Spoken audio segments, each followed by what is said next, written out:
पाठीमागे पण सारखीच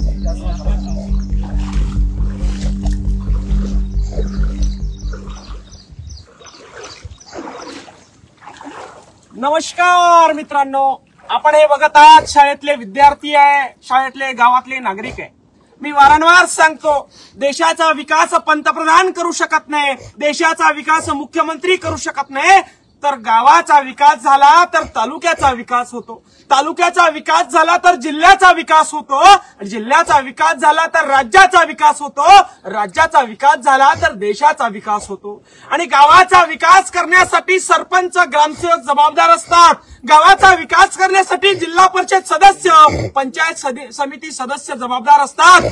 आज या फुलंब्री तालुक्यामध्ये राजनगाव आहे, असं पिरबावडा या गणामध्ये असं गाव आहे की या लोकांना मागच्या 70 वर्षापासून अशा पाण्यातून यावं जावं लागतं। आपण बघू शकता हे विद्यार्थी आहे, आपण बघू शकता हे नागरिक आहे, हे वयस्कर नागरिक, महिला मंडळ, हे शाळेतले विद्यार्थी या ठिकाणी एवढ्या पाण्यामधून रोज ये जाय करतात। जर गावची अवस्था अशी असेल, गावच्या शाळेत शिकणाऱ्या या महाराष्ट्राचं भविष्य असणाऱ्या तरुण लेकरांचं, नादान लेकरांचं असा अवस्था असेल, तर आज विचार करा महाराष्ट्राची अवस्था कशी असेल।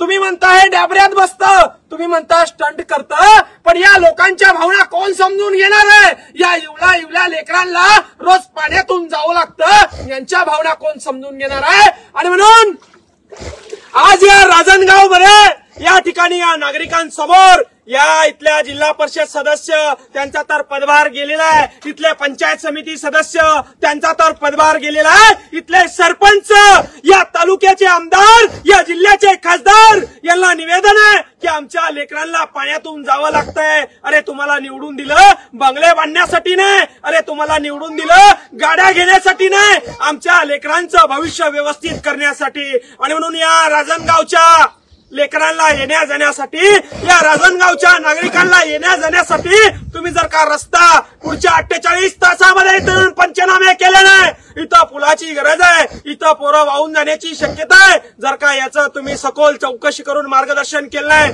सन्माननीय जिल्हा परिषदचे सीओ साहेब अंकित सर यांना आम्ही इथून फोन केला आणि त्यांना सांगितलं की ग्रामसेवक फोन उचलत नाही, बीडीओ देखील फोन उचलत नाही, जिल्हा परिषदचे अध्यक्ष फोन उचलत नाही, जिल्हा परिषदचे सदस्य फोन उचलत नाही, मग आम्ही समस्या मांडायच्या कुणी? त्यांनी मला फोन केला, मला बोलवलं आणि सांगितलं की साबळे साहेब तुम्ही आमचे कैवारी आहे, आमच्यासाठी एवढी भावना या ठिकाणी व्यक्त करा। मी या ठिकाणी जिल्हा परिषदच्या अधिकाऱ्यांना, मी या ठिकाणी पंचायत समितीच्या अधिकाऱ्यांना चेतावणी देतो, जर का आमचं भविष्य तुम्ही बदलू शकणार नसाल तर आमच्या करातून पगार घेणं बंद करा, नाहीतर आमचं काम करा।